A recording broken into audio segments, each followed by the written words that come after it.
Let's make ചക്കപ്പുഴുക്ക്. ചക്കയിലെ ചക്കക്കുരു അഥവാ വാച്ചിയും ചകണിയും മാറ്റി തുണ്ടം തുണ്ടം കട്ട് ചെയ്തെടുക്കുക.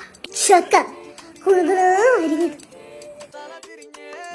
ഇതിങ്ങനെ പച്ചയ്ക്ക് നിന്നാലേ തിന്നോണ്ടേയിരിക്കും. അതുകൊണ്ട് നമുക്ക് വേവിച്ചിട്ട് തിന്നാം. അരപ്പ് ചതച്ചെടുക്കണം.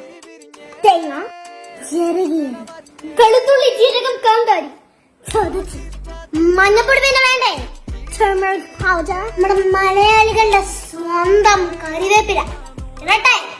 ഇടണം. അരപ്പിട്ടോളൂ.